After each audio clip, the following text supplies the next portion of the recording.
So are they not letting people take it, or are they saying if you take Calc 2, you have to pay for it? I think it's if you take Calc 2, you have to pay. But Miss Turner's taking Calc 2 next semester. Why would that be the case? I don't know, because too many people dropped it and they're losing too much money. And Miss Absher thinks it's unfair for the people, like calculus isn't on the AA degree, and she thinks it's unfair that grant money is going for these people's AA degree and then our AA degree plus some classes. She thinks that's unfair that more money is being spent on some students. And Even that's though why, you're on a STEM track. Yeah. And that's why as far as I know, they're getting rid of the option of the AS degree unless you plan to pay for all the extra. Well, I can understand that, but if you're on a STEM track, you need STEM classes to prepare you for your work. I just wish if she was worried about spending some money, I think she should have let us choose what associate's degree we wanted from the start and base it on that. Like I would have gone into the. I really don't think it matters what associate degree you get, It's like, but it does matter what classes you have. Well, like I was looking at the Associates of Engineering, and most of the classes would help me at state. I literally can only transfer 2 classes so far to state from what I have now, and that's why I need calculus too, so I can go ahead and get that over there so I can start. But she doesn't understand that, and it's really frustrating right now because it's like I had my whole year planned according to that, and then I'm only gonna have 1 class next semester basically. So they're not even gonna let you take Calc 2 in the spring? I don't know if they're not going to let us or they're just going to make us pay. I'm fine if we pay for it. Like, I can pay for Calc 2. It's just if they're not going to make that available, that's... Well, I think you need to have a discussion with.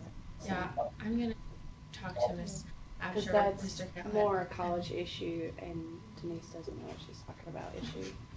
Yeah. I already signed up for an appointment with her, but it's in November.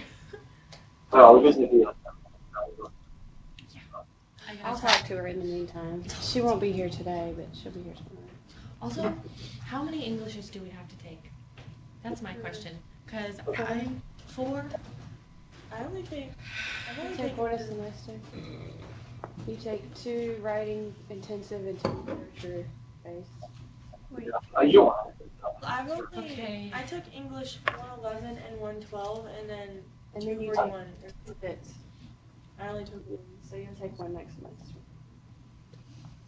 You'll either take 241 or 242, whichever one you're not in now. No one ever told me this. I thought I was done with all my English. I was so happy. I want to be done with all my English. I don't like English. Yeah, I'm taking Britlet now and American Lit next semester, and I just don't want to. Britlet wasn't that bad. It's just I'm not going into a field where Britlet's ever going to help me, so I feel like I'm just taking classes for the sake of taking classes. You are? And he's just like, I've never even heard that as a class. Oh my god, that's great. And it's just like, we're at a community college. And like, when I went to NC State, sitting in the early college thing, he was talking about schedules, and he's like, yeah, and I probably spent some time in psychology and sociology and English classes, and we were like really proud of ourselves, like, yeah, we took all of those college classes, and you said they're completely useless. I suffered through sociology for that.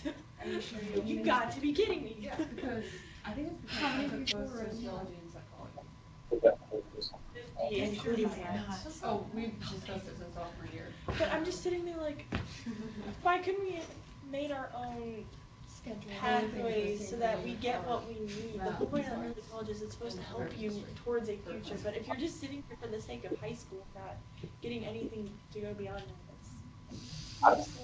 I mean, you do get your GEDs out the way, so that... In general, I mean, I was looking even at the 4-year pathway for NC State. The only classes that could fire from here was the calculus and American Lit. And a general chemistry, they said you could take that too. Yeah. But that was it on the 4-year transfer thing. I saw public speaking on there. Do we have to do that? Maybe there's public I really don't want to take it.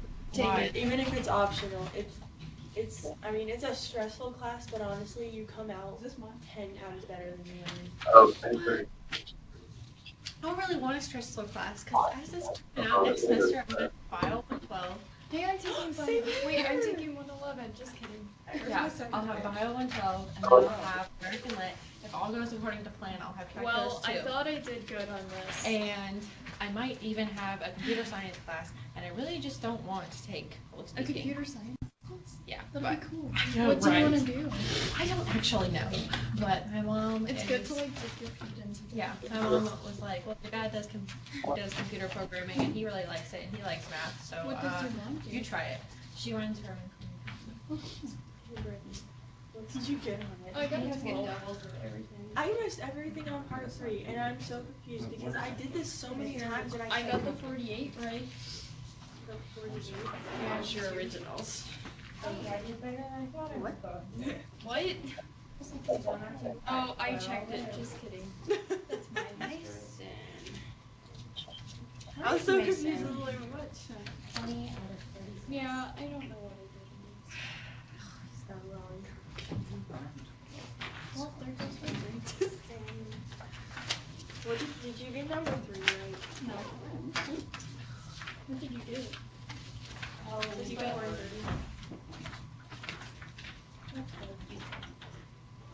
Really close.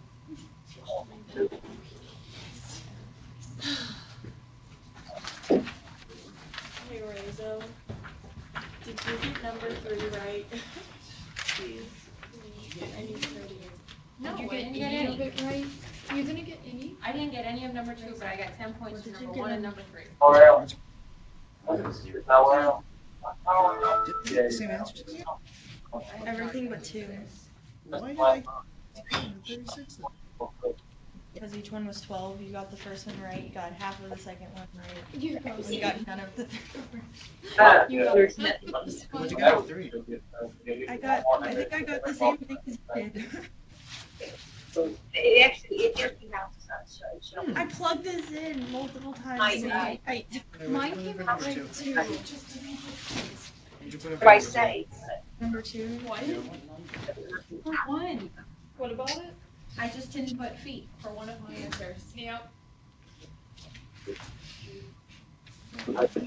Get mad here, but I don't think I'm doing I think you did the same thing I did the first time because I got 60 Have the you first taken time. chemistry already? So what I did was I did. But I have to take bio. She and saw it pass so by I after have to 3 take bio. seconds and then 5 seconds it hit the ground, but it was 5 I haven't seconds taken after high it school passed bio, by. but So I'm in I'm bio totally and game. take bio until I'll take the high school Are EOC. you taking general chemistry or intro chemistry?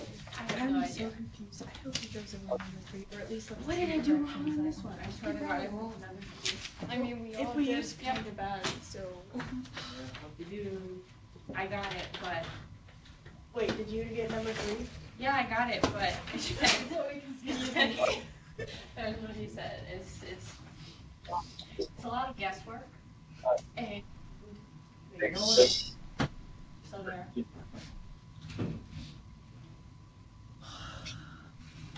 Edison, did y'all have the storms over that way like we had here? Yes, especially in the Hickory, Wilkesboro area.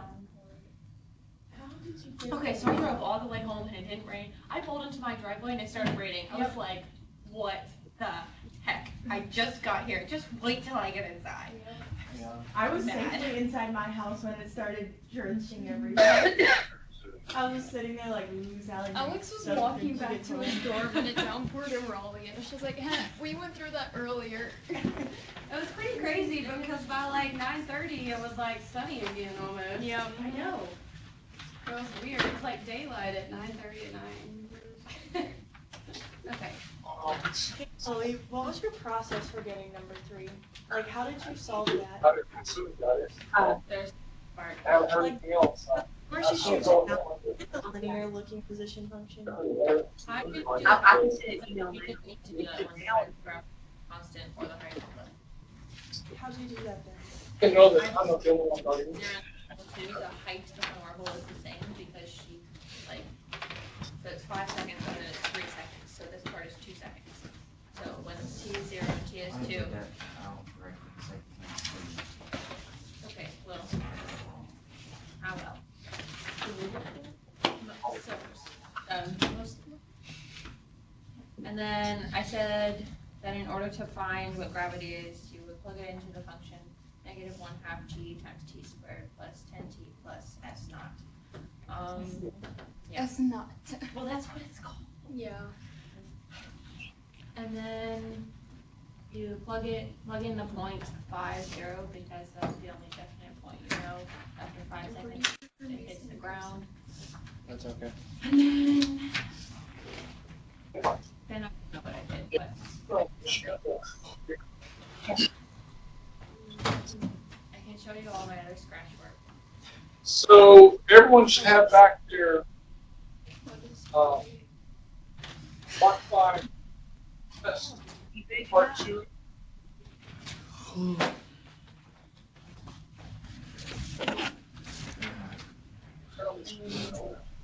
It's not sharing. I'm not sure. Oh, I thought it was my TV. I thought it turned off. But it's you guys. We're trying to share. We're trying to share the computer here, but it's not apparently not working. Was it good? I don't know. Computer was booted. It wasn't working. You may have had a power flip. Okay, so we're gonna restart.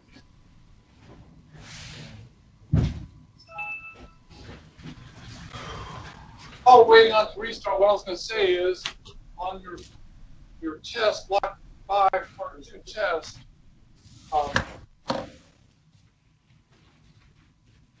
most people got probably 1 correct, no problem. 2 and 3 got a little bit tougher. And some kind of backed into number 3. Or 2 people got number 3. Kind of it was unbelievable how it got, which is fine, but I was gonna let everyone have a chance to better.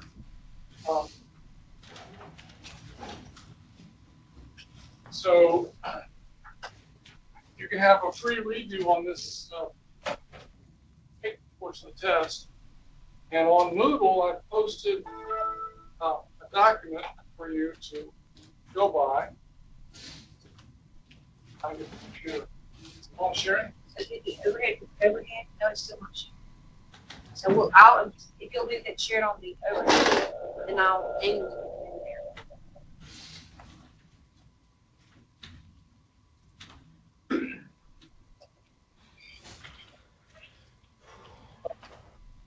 This.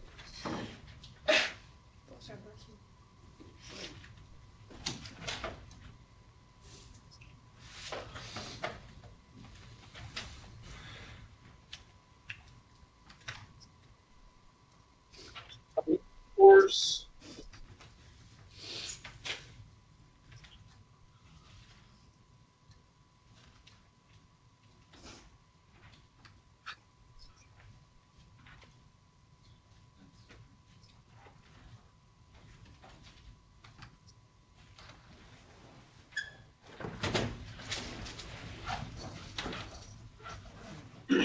Block 5, you'll see, I don't know if Davidson can see this from the video rather than a direct share, but in block 5, there's a redo item, and in it, it's just a copy of the take-home test you already did with some added notes. If you do the test, the better if your grade can count. Demonstrate application procedures outline on the next page. So below that, you get the same problem. One reason I did this, I'll have to say, is I think at least a couple people did not use your calculator, and you were allowed to use calculator on the take-home part. So you can use your calculator. You can value. There's no sign of integrity, so you can do whatever else you want to do. But here are some notes on doing this, and I'm trying to organize your thinking a little bit to get to the answer in a more direct route, if possible. Number one, like I said, most people did fine. So I just wrote out kind of the thinking here, trying to find the max height, so that's the position right there. Find the time to do that, you use your velocity function. And then you want to find a velocity value at the end of the graph, so it means you have to solve the position at time end right here. There's a nice graph. Then on number 2, there's two different ways of setting up your cable. You can have the clip. Whoa, what happened to the Here's clip? the camera. It's showing a purple hue, and the camera's picking up in magnitude. Why is that? I there's something wrong with the bulb inside the overhead. Anyways, Yeah. we'll stop here because the color is horrible. So, number two, you got two different scales. You can pick either scale, but then here's underneath the scales are under this scale. Here's how you go about solving it, and then under this scale, here's how you go about solving it. You can again use either one. First graph has the clip height as being the starting position above zero somewhere. Second graph has the clip height standing on top of the clip as being the zero position, so the base of the clip is down below that, so your height of your clip is -h. Similar for number three, scales you can choose from, but the key thing about number three is that there are two distinct position functions. There's a position function for shooting it up, and then there's a position function for shooting it down. And so you have to solve simultaneously two equations, a position up and a position down, two different functions. If you solve them simultaneously, right here, solve simultaneously, then you can, that's on Moodle. So you turn that in on Thursday.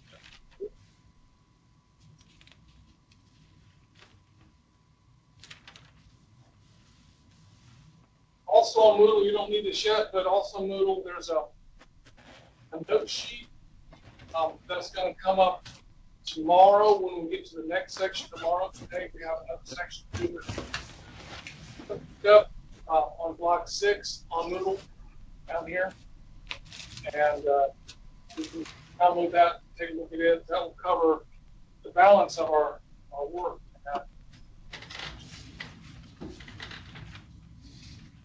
Okay, so any questions on those two items real quick?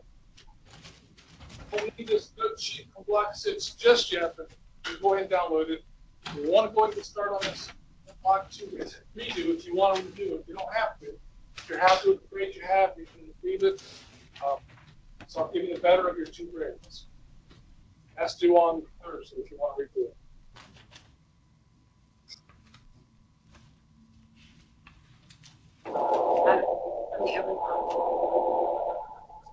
That's good. Right here. Oh, Yeah, I've sent it, requesting already. okay, so what other questions do you have, like on the homework from last night? Let's start with that, I guess. Any questions on the homework from last night? Brittany, you have your hand up. What's your question? Problem 59 and 63. 59 and 63. Okay, let's take a look at that. For this second. I have looked at it, so I don't know if they just kind of say do all the odds or the other odds, because that gives you a good sample. All right, let's see. Where are we? 59.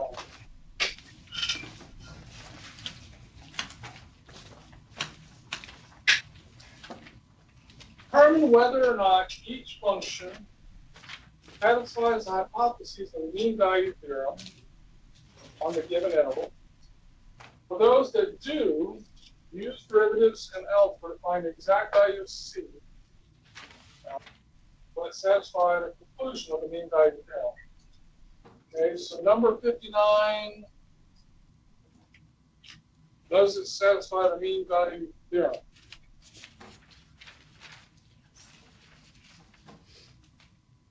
F of x equals sine of x on the interval 0 to pi over 2. So I'm going to go over here. 59. F of x equals sine of x on the interval 0 to 1/2 pi. Okay. So what are the hypotheses of Mean value theorem. What's the first hypothesis? Is it continuous?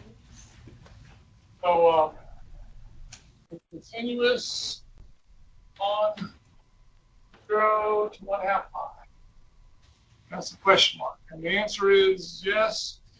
We had a continuity theorem for trig functions, and so it's defined and continuous on that number. So there was a theorem back a couple last chapter 4. We had a continuity of algebraic functions. We had a continuity of trig functions on their domain. So continuity of trig functions theorem. So domain assigned x whole real number, so the continuity is guaranteed on the domain, and that's in that domain, so it's hypothesis we have to satisfy. Cool.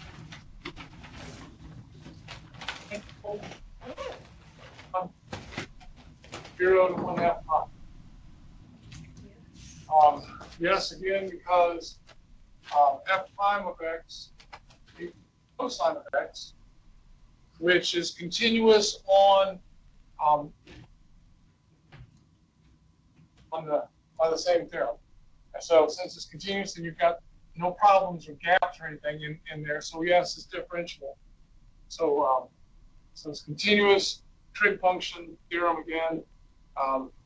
So it's differentiable.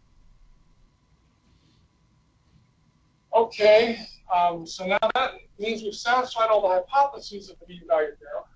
So these two statements here tell me that mean value theorem applies. So now it says we have to use algebra, find exact values where it satisfies the conclusion of the mean value theorem. So what does the conclusion of the mean value theorem state?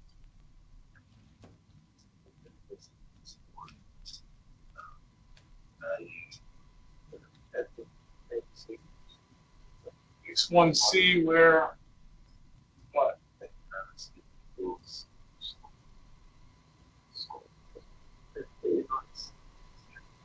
Yeah, so f of 1/2 pi minus f of 0 over 1/2 pi minus 0.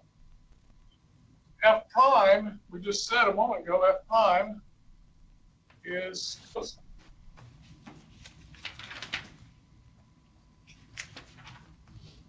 Okay. So the slope of the tangent line has to match the slope of the secant line, or another way of saying it, the instantaneous rate of change has to match the average rate of change. Say the same thing. Or the derivative is equal to this computation at least one time. So all we have to do is figure out what C is. So we want the cosine of C to equal, what is sine of 1/2 pi? 1 time.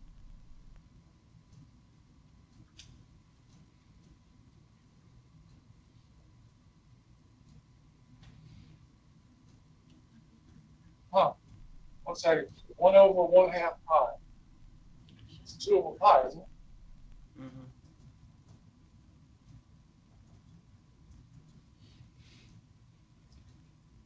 B is equal to cosine inverse of 2. What is it, 2 over pi or 2 pi?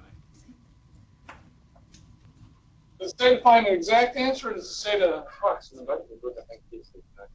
Is the exact answer? Okay. So now the question is that number, is this number in that interval, I guess, is the question. I hope it is. I guess you could get a decimal approximation and see if it's, what's the 0.88? So this is approximately 0.88, and this is approximately 1.57, so yeah, that's in the help. Did I answer your question? Yeah. Brittany? Okay. Any other questions? You said no, 63. 63. It took Alina half an hour to drive to the grocery store that is 20 miles from her house. Half an hour, 20 miles. He died during the show that at some point during the trip, Alina must have been traveling exactly 40 miles per hour.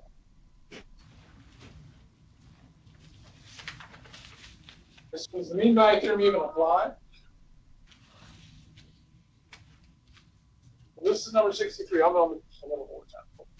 So Alina drives 20 miles in half hour.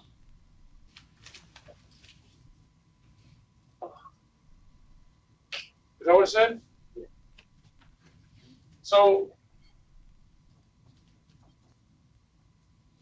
what are the hypotheses of the mean value theorem that I allows me to even use it? It's got to be continuous. Put this on, we'll say 0 to 1/2. So she's driving along. Even if she comes to a stop at a stoplight, there's no gaps in her drive. She doesn't like magically go from here to there. She's driving. She may stop, so her forward motion is 0 for a moment, but that's okay. It's not like she jumps from position 5 to position 8 by just disappearing and reappearing. So yeah, I'm going to say that's continuous. This is the physical world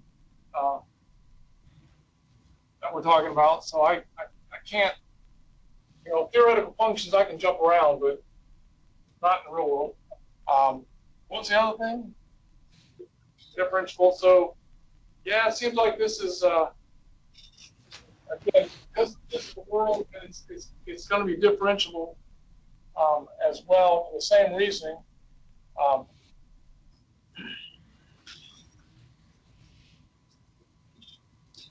Again, even if she comes to a stop, she slowed down and stopped, or she sped up and stuff. There's not this craziness, if you will, because of the physical world applied to it.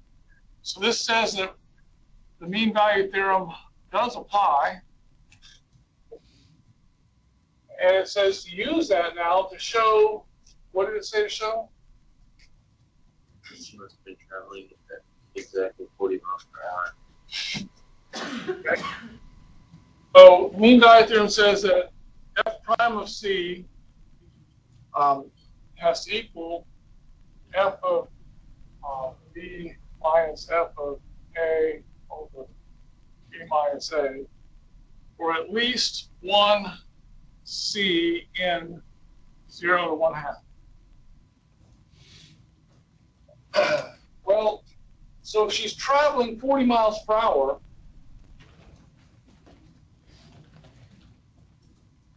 that means, is that instantaneous rate of change, or is that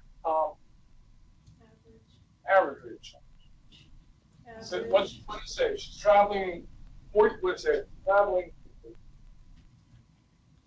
exactly 40 miles per hour. So at one point during her trip, she had to be traveling 40 miles per hour.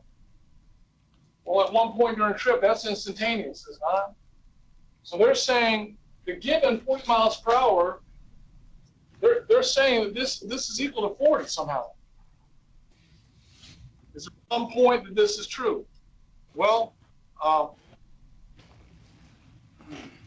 say yes, probably. Why is it true? Averaging 40 something. Exactly, because the average on this interval is her position was 20 at the end, her position will say 0 at the start, and her time was 1/2 at the end and 0 at the start. So this is 40 miles per hour average, and this is 40 miles per hour at some point. And that has to be true. It doesn't say where the C value is located, but at some time, she couldn't always be going above or couldn't always be going below 40 miles per hour if she averaged 40 miles per hour on the trip. So I would say, like Justin just said, My mean value theorem. The pass would match the average speed at some point.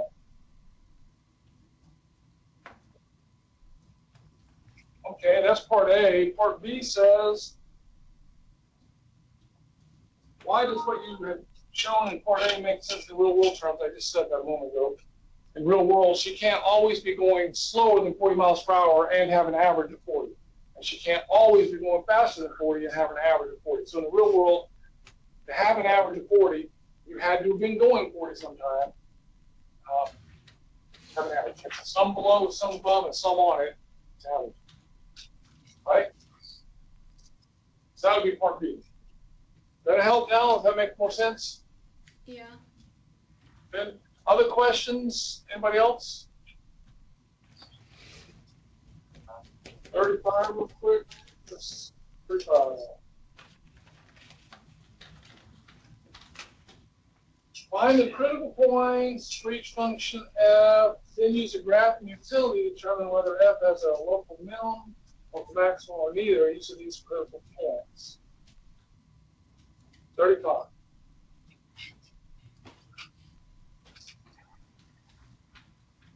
Let's go here. 35. F of x equals cosine of x. So how do we find critical points?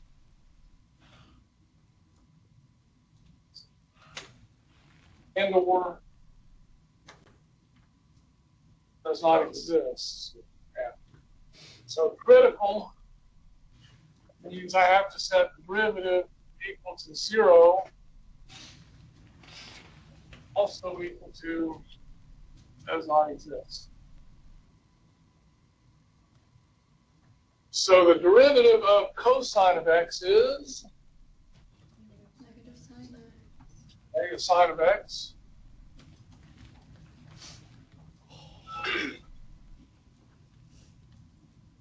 And that would mean sine of x equals 0. So that means x is equal to, when is sine of x equal to 0? When x is equal to 0 or pi. technically it's plus or minus pi and plus or minus 2 pi, so on. Yeah. Okay. So those are some critical values. Mm-hmm.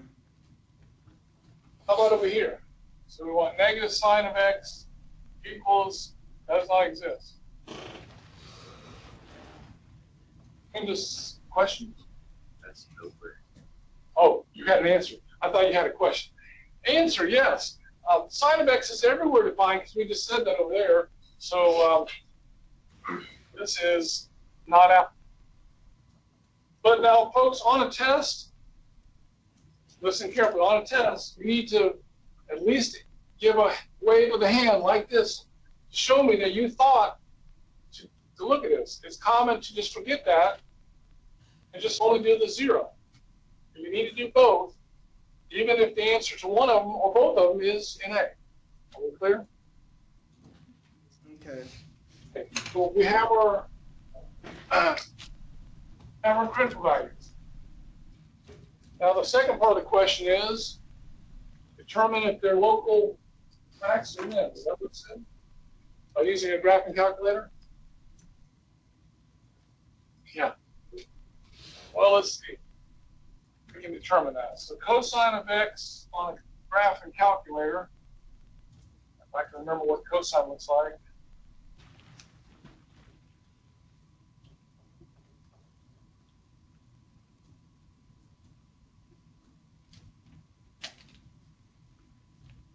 Okay. So according to this, we expect critical values at 0, at pi at negative pi at 2 pi, and so on. So looking at that picture, what would you say about when do you have local maximums and when do you have local minimums?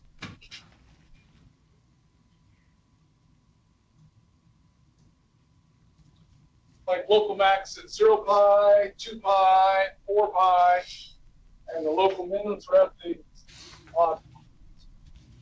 So I might say local max at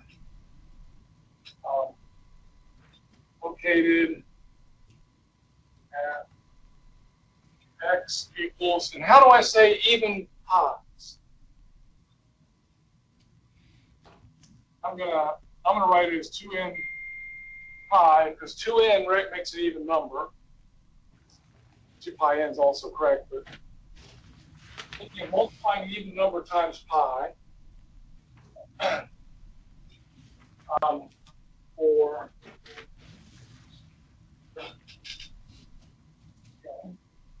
and we have local minimums located at, and you said the odd pi's, and I agree with that, so how do I write odd pi's?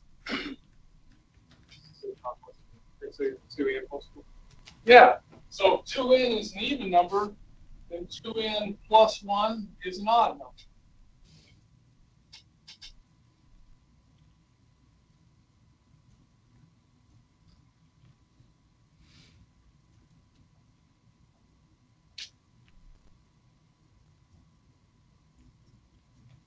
You could also have written instead, I wrote 2n plus 1 because that's what Jacob suggested, and I like it. That's what I would probably choose myself.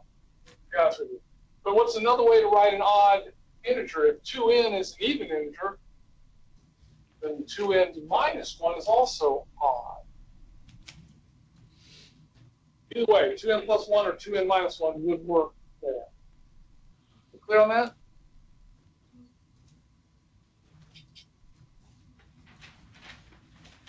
Those are giving me even and odd integer multiples of pi.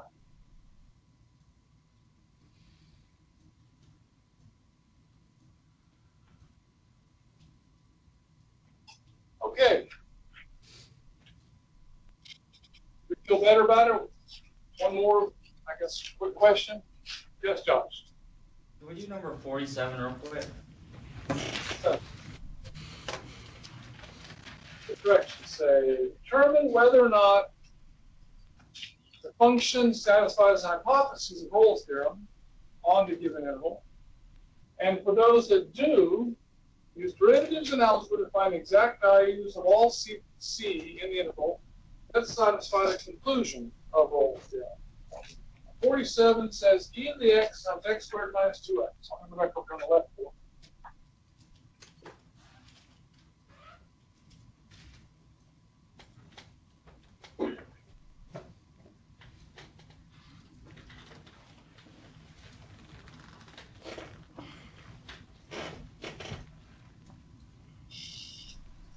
So it was e to the x times x squared minus 2x. And what was the interval again? 0 to 3. Like that, 0 to 3? 0 to 3. Okay, so hypotheses of Rolle's theorem. So what's the first hypothesis? Continuous. Okay, so the question is it continuous on 0 to 2? Question mark. Answer is yes. Why is it continuous on 0 to 2?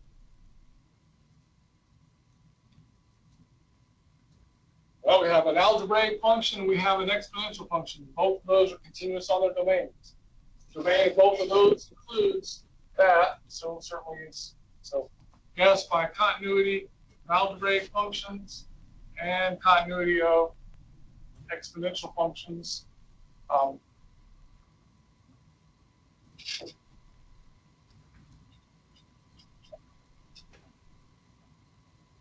It has to be differentiable. 0 and 2. Open interval now. All we got to do is look at the derivative and see if it's a good function as well. How do I do the derivative of that? This is going to be yes, I think. We'll figure it out. What's the derivative? It is x squared. So, yes, big picture, what rule am I going to apply first? What product rule? So, product rule, I'm going to have derivative of e to the x times second part plus the first part without a derivative times the derivative of the other side. That's 2x minus 2. So I can rewrite that, since I have an e to the x as multiplier on both of them, I could factor out an e to the x and get x squared minus 2x plus 2x goes away, so x squared minus 2.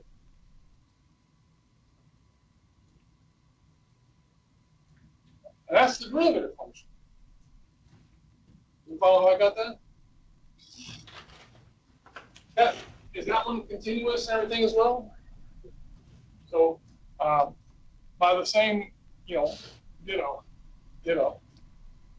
Same reasoning, that one is continuous, so it's got to be differentiable. But now Rolle's theorem has a third hypothesis. The mean value theorem doesn't. Remember, mean value theorem is a generalization of Rolle's theorem. What is the third hypothesis of Rolle? F of A and F of B equals 0. Have to have f of 0 equals f of 2 equals 0. Question mark. True?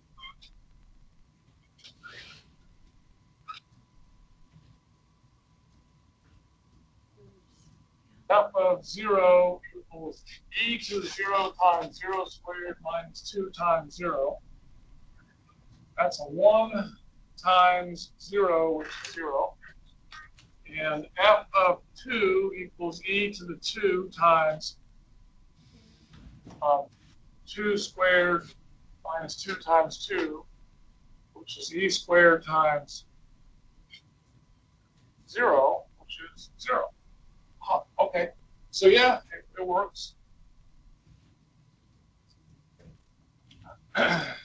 So this says I can apply Rolle's theorem.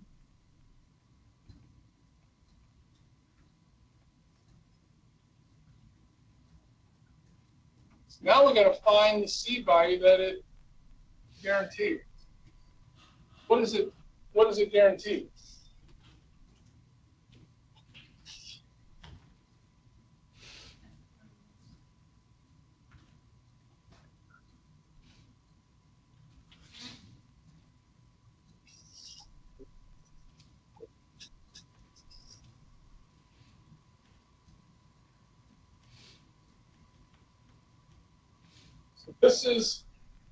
This is now the conclusion of Rolle's theorem. There is at least one C value in the interval so that f prime of C is equal to 0.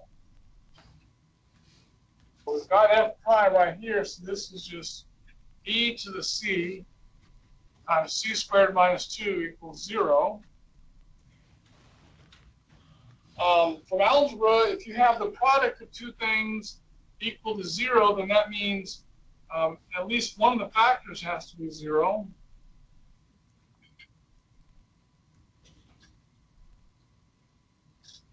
But this can never happen. There's no exponent you can come up with for e to make it equal to 0, so this is not going to happen there. This one is c equals plus or minus root 2. Well, which one is the one that we want?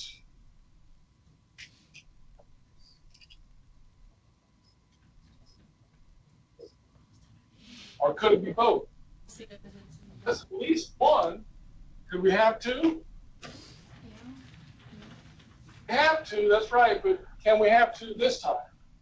Why not? The interval. Gotta be in this interval. So the correct answer is C equals plus square root of 2.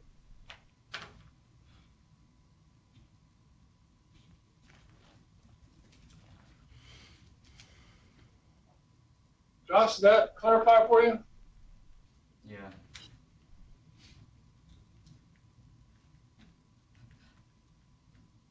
Josh? Yes, it does. All is good. All's good. Fantastic. Good to hear. So the next section up is, we're going to skip a couple sections. We're going to go to section 6. Section 3.6. Which starts on page 2. Yeah. And you can tell me. I will probably never gonna.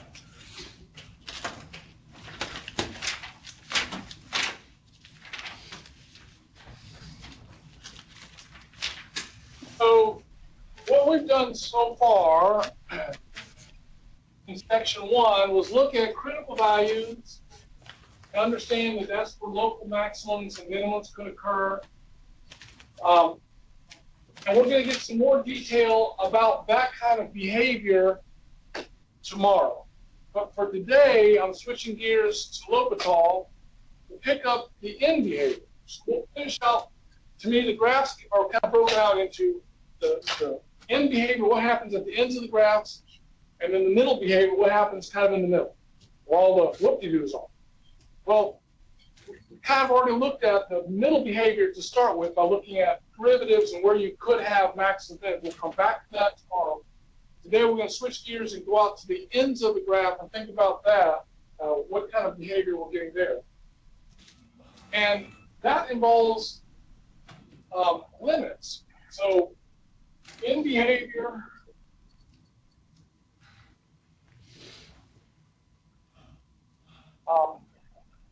and asymptotic behavior,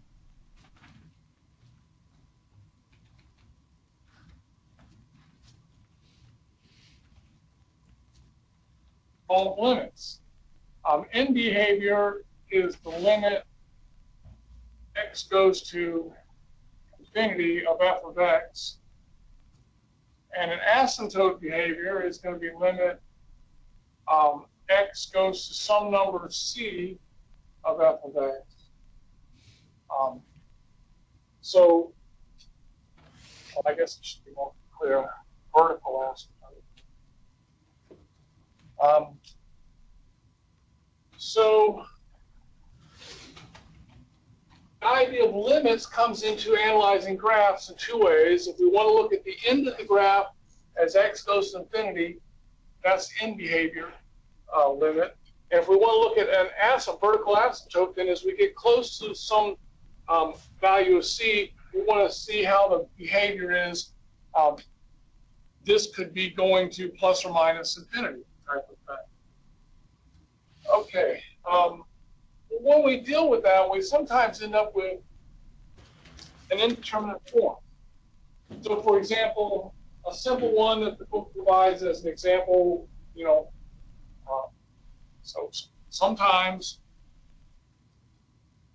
we get indeterminate. We've done indeterminate before. And as a quick example, limit x approaches 0 of what, I don't know what that, x squared over x cubed minus x, I think, something like that. Okay. So here's an example. If x goes to 0, then we saw previously, if you kind of plug in, we get a 0 in the numerator and then a 0 minus 0 and 0 in the denominator. So we said that this was a 0 over 0 indeterminate form. This is how we handled it previously. It's still the same. That hasn't changed. And as a review, how did we resolve this issue? How did we resolve the indeterminacy? What did we do back in the day, a couple chapters ago? Yeah, we did some algebra to release ourselves from that indeterminacy. And so, for example, here, I could factor out an x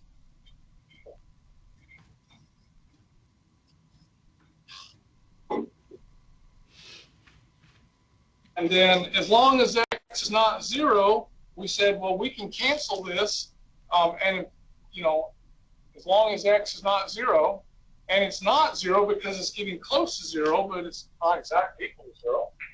And that allows me to cancel it, so then we end up with limit x goes to 0 of x over x squared minus 1. And now we can use the continuity theorem that allows you to kind of plug in to get the idea of the limit.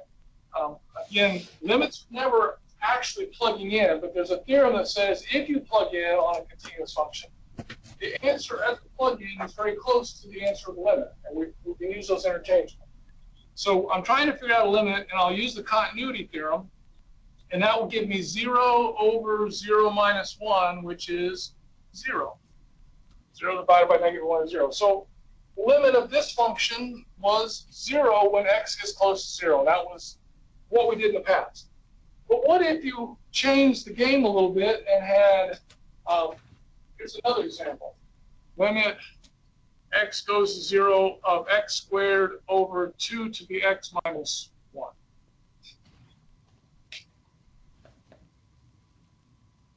So examine this one for a moment.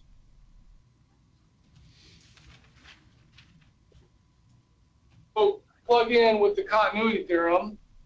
You get 0 in the numerator, but then what is 2 raised to the 0 power?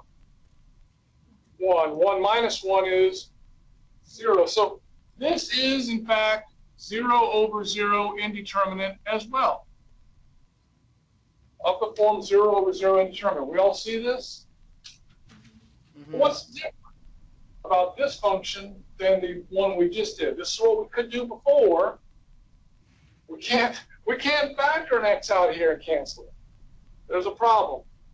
There's no, because I have two different types of functions. I've got an exponential function and I've got a polynomial function. So that game before was fairly limited. But now that we know derivatives, we have a better rule that will allow us to handle all these indeterminate forms more quickly, including the ones we've done like this, and we'll add the ability to handle these. And it's called L'Hopital's rule.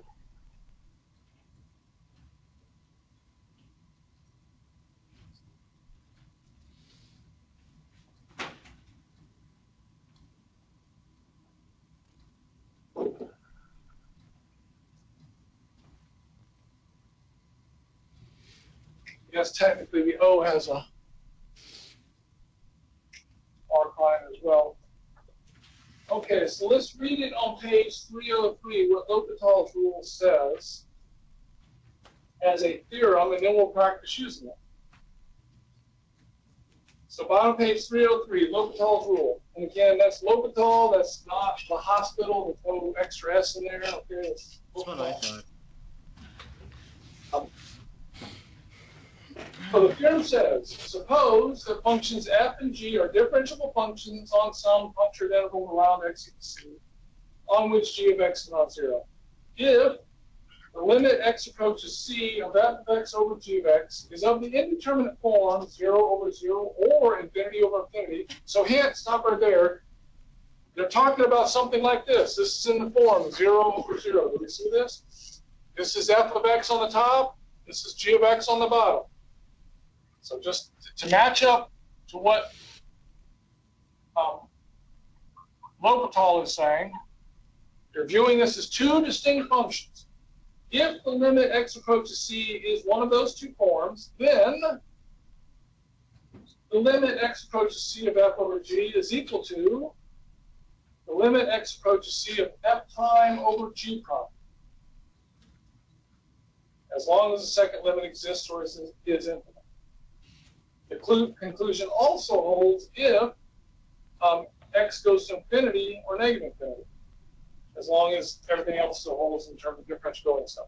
So in other words, I can be going x goes to 0 and apply this rule as long as I get an indeterminate form like this, or I could be going x goes to infinity and still apply the rule. We'll do both on this one. We'll show that here in just a second. Okay. So that's L'Hopital's rule. It's saying that the the limit value of this function matches the limit value of rates of change. So you got two functions. X squared is changing.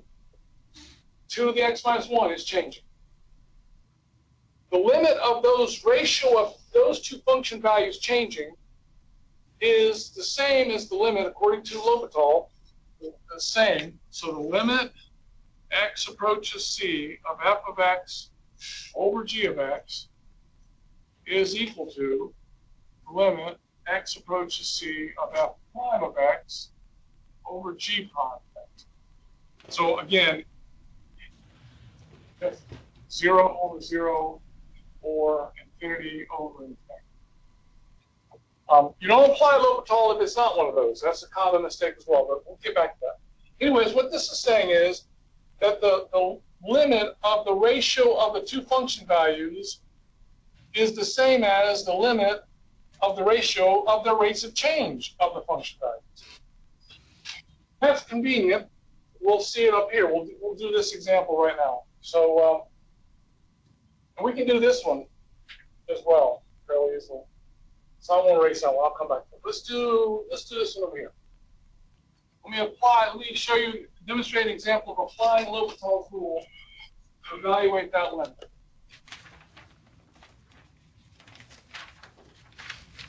We have limit x approaches 0 of x squared over 2 to the x minus 1. And we first check it out and we say, well, if I use my continuity theorem and plug in 0, I get a 0 over 0, which is indeterminate. And that means that L'Hopital applies. So because I am in the indeterminate form 0 over 0, I can apply L'Hopital's theorem.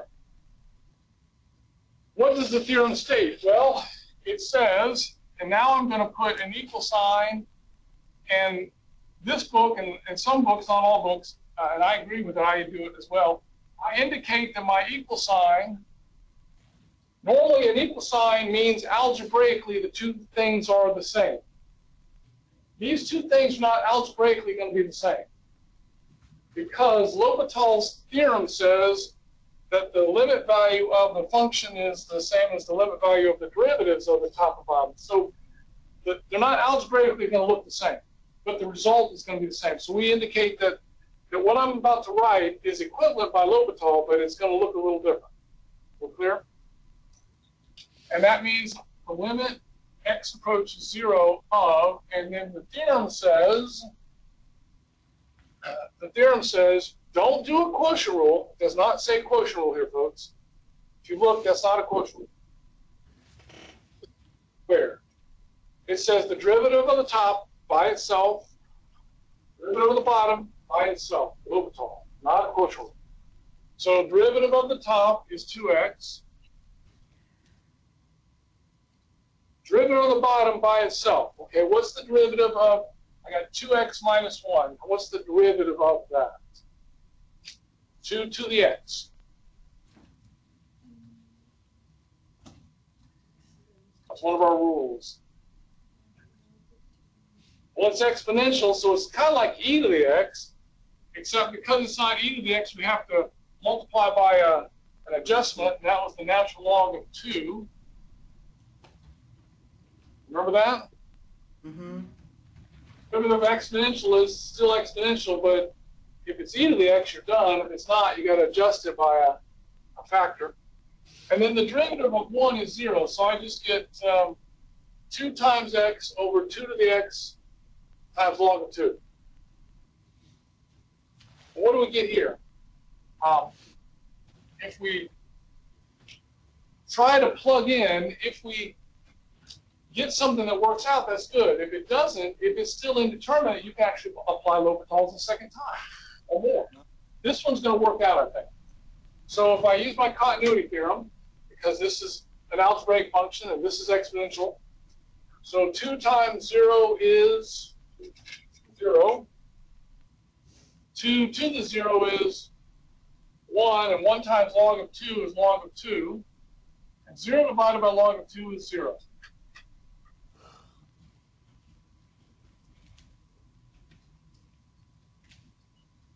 with me?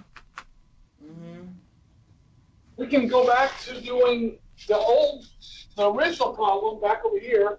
We could do it with L'Hopital.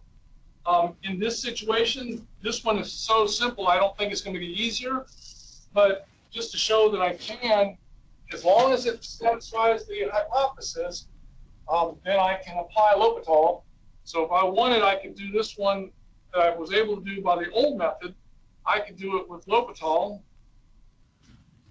and get 2x over 3x squared minus 1. Right? Now if you try to plug in a 0, what do you get? 0 over 0 minus 1, 0. So the L'Hopital plan got there without having to do any factoring. I still got there. Okay?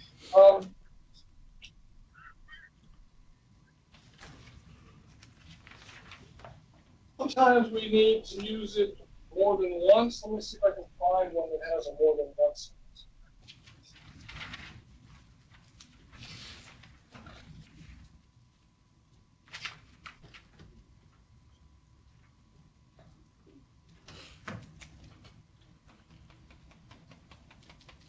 Okay, how about let's redo this one, but let's change it to infinity. So we'll just we'll change this to an infinity and redo the problem.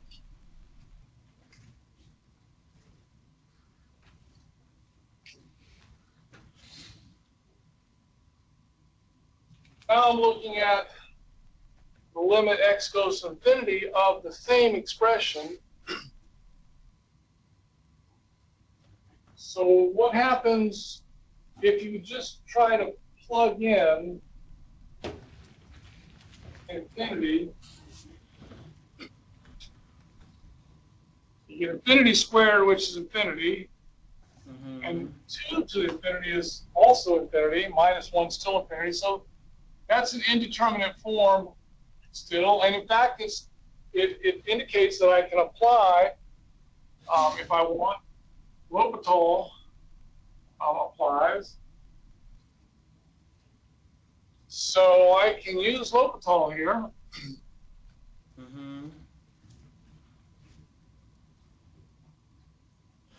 And the derivative of the numerator is 2x, and the derivative of the denominator is 2 to the x times log of 2. However, if you try, even after doing L'Hopital here, if you try to plug in an infinity, 2 times infinity is infinity, and 2 raised to the infinity is infinity, times log 2 is still infinity. So we still have infinity over infinity, which is indeterminate, which means that L'Hopital applies again. So I'll do L'Hopital one more time.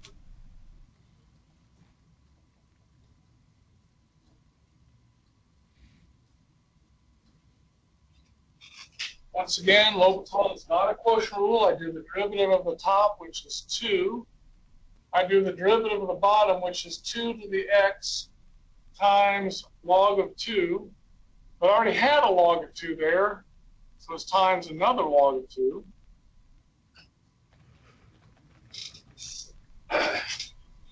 And this time, we've eliminated all the indeterminacy, because if I plug in an infinity, we just get a 2 in the numerator. And 2 to the x, if x is getting close to infinity, that's going to be close to infinity. And infinity times log 2 is still infinity. And what's 2 divided by infinity? 0. Essentially 0. Okay? Now, two things come out of that. One, you can repeat L'Hopital as long as the hypothesis is met. You can continue to repeat L'Hopital. That's one thing. Second thing is, everyone we've done so far has had an answer of 0. You think that's always going to be the case? No, that was just a coincidence. If everything was going to always be 0, we'd be done, and we'd say it's always 0, go on. No, that's just coincidence. Okay.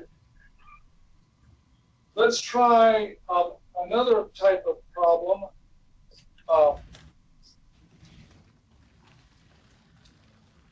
What if you have something that's not, strictly speaking, in low control form? So, like x times log of x. I'm going to go over here to the first one.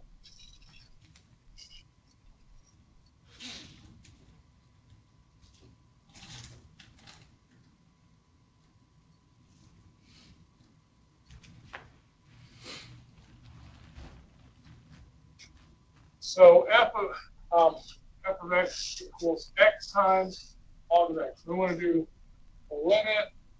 I don't know. We want x goes 0 or x goes infinity. Doesn't matter. 0 from the right. Okay. 0 from the right. X goes to 0 from the right. Of x times log of x. So I don't guess I really need that. So, what do you observe here? First of all, why do you think they have 0 from the right on this one instead of just 0? First question. Because it's a log. Logarithm domain is not including 0 in the positive side only. So we can't do 0 exactly, and we can't do negatives for sure, even though we're not going to actually hit 0 anyways. Okay, but if you try to plug in 0, what do you observe? X is close to 0, you get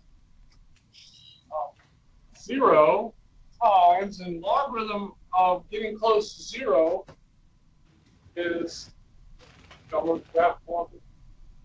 graph of logarithm, it's easy. So as x gets close to 0, then y gets close to negative infinity. Well, that's, folks, that's indeterminate. We learned back before when we were doing limits that 0 times infinity is not necessarily 0, nor is it necessarily infinity. It's indeterminate. But it's not in a L'Hopital form. So how can we rewrite it so that it is in a L'Hopital form?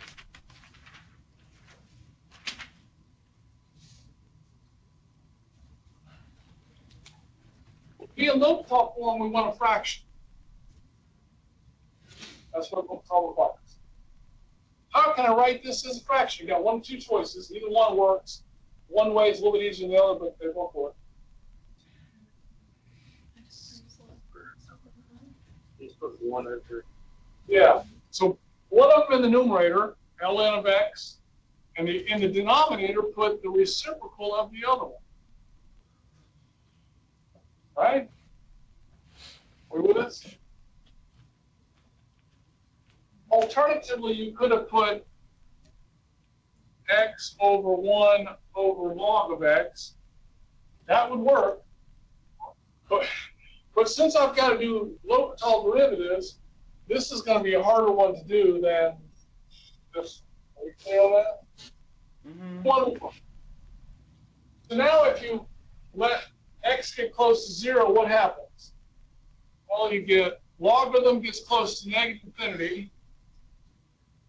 And if x is getting close to 0, 1 over x is getting close to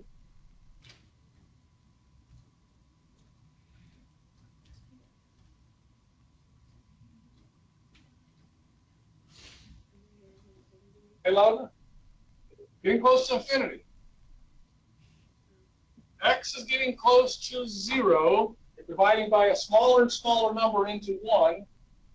Then the result is getting bigger and bigger, close to infinity. 1 divided by 0.000000001 is very big. This is indeterminate, and it's in the L'Hopital form, infinity over infinity. It doesn't look like infinity over infinity to me. Looks like negative infinity over infinity. For me, It doesn't so look it is like negative infinity, but you're right. You're right. Good question. It's not strictly infinity, but it's just the negative of it. So the point is, it's either zeros or infinities.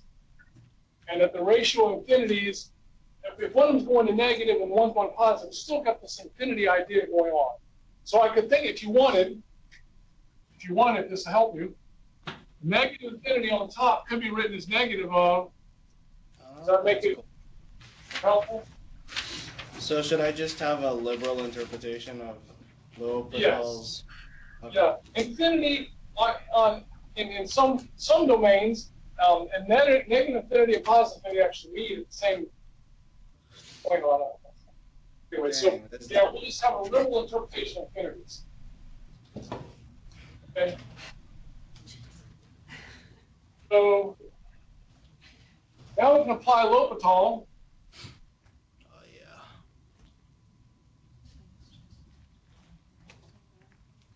Derivative of logarithm of x is 1 over x.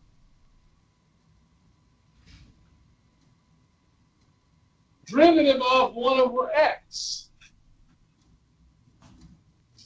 And I would suggest think of 1 over x as x to the negative 1.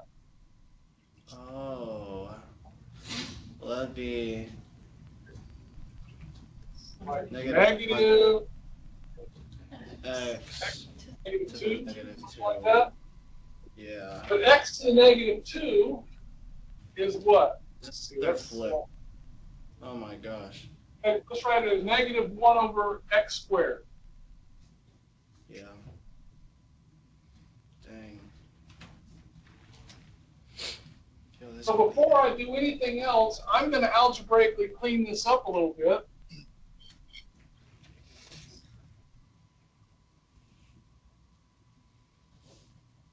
What do I get? X negative x squared. Is that right? Right? Negative x squared over x. Really just negative x. Yeah. And this happens to be 0 again. Oh dang, we haven't hit one that wasn't 0. Okay. Hello. Yes. Okay.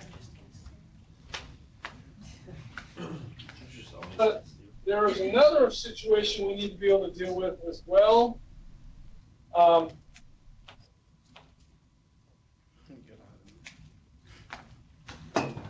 It's going to be a little different.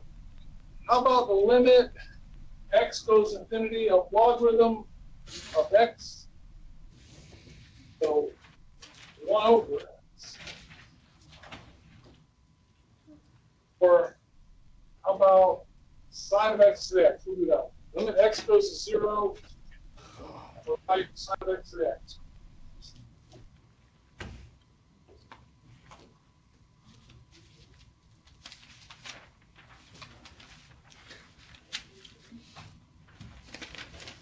So limit x goes to 0 from the right of sine of x.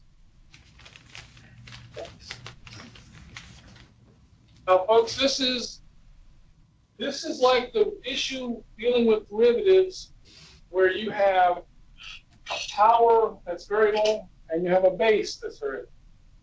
So we don't have a derivative rule for that. Well, limits are complicated by this scenario as having a variable base and a variable exponent as well. And I want to try to get it to look like L'Hopital. Plan is, I'll call this answer I'm looking for, we'll call it L for limit.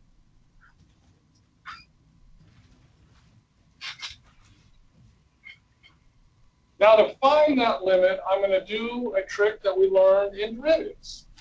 Do you remember what the trick was we did in limits in derivatives? In order to be able to find the derivative, when you had this mixture of variables in both base and exponent, what did we do to make it possible to do derivatives?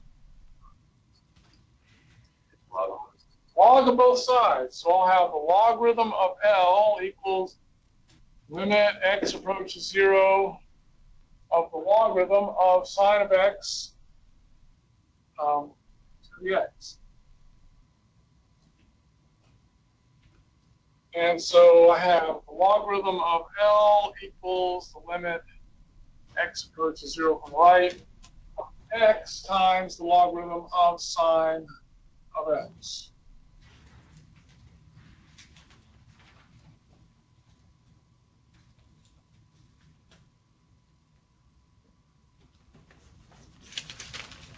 If you attempt to plug in 0 here, you get a 0 for the x.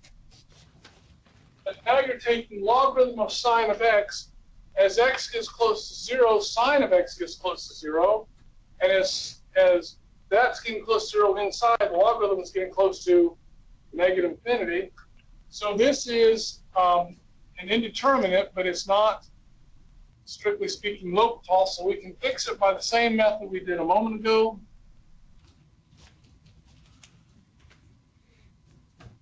By doing logarithm of the sine of x over 1 over x.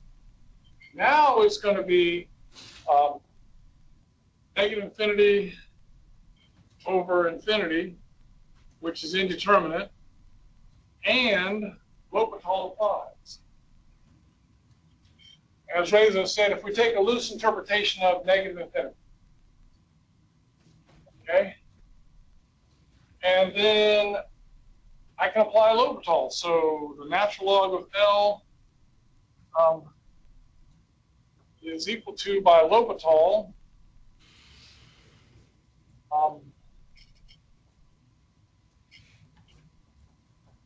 limit x goes to 0 from the right. So now I need some derivative help. What's the derivative of the log of the sine of x? 1 over sine of x times derivative of sine, which is cosine of x. 1 over x we just saw is negative 1 over x squared. We just did that one a moment ago.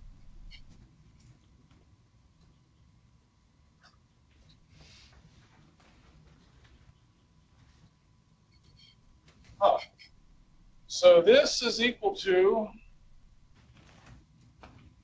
do a little cleanup. Cosine of x over sine of x is cotangent of x. And then I've got negative x squared.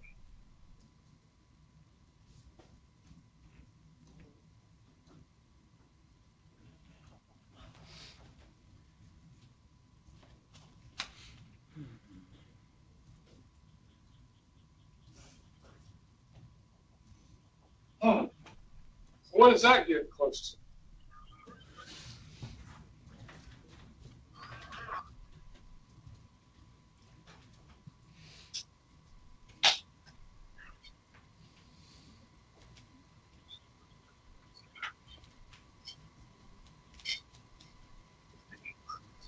There's another 0. Yeah, it's getting close to 0. Yes. So, good. Now my question, are we done?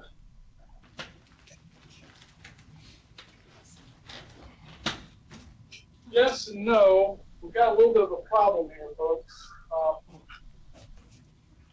Two things.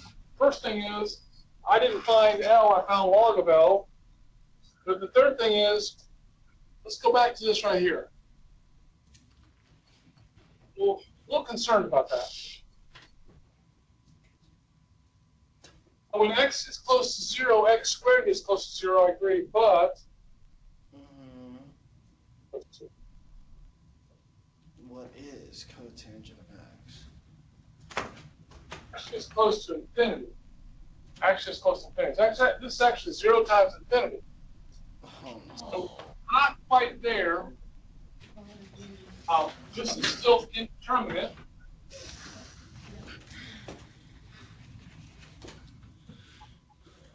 Zero times infinity. Love it. what I'm gonna do is, I'm gonna put it back in terms of, Yeah, we're about to lose our connection. oh, we're out of time? We're past time. We're at past time. No, I'm sorry, we're past time. We'll stop now. We'll pick up tomorrow. I was just looking at forgot what its time was. Up to you. Tomorrow you have homework on Moodle for this section. And if you're gonna do the complete redo of part 2 test, remember on the part 2, if you're gonna redo it, you have to redo the whole thing, starting over, and use the outline I provided. If you don't wanna do it, you count the grade you have, that's fine. Everything. But it's different than test corrections, it's just a complete redo. Just letting you know. See how far. I'm gonna reboot the system. Okay. Do you need an extra copy? There's like some. So it's actually wrong.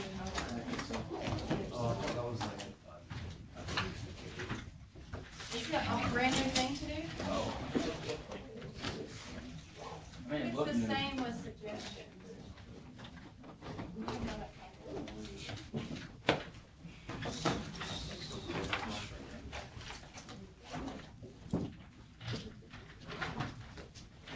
We need to do chemistry. Yeah, I was gonna do that when I get to the main campus. That's when I gotta do it. I'll be working on it a bit more, 'cause I've got, What I did was like, I assumed that T, when T equals 2 and T equals 0, the height is the same. So then I solved for when starting height was 0 and then gravity would be -2. But then I plugged that all in because I have to equal each other and that turned out to be wrong. And so it's actually -5.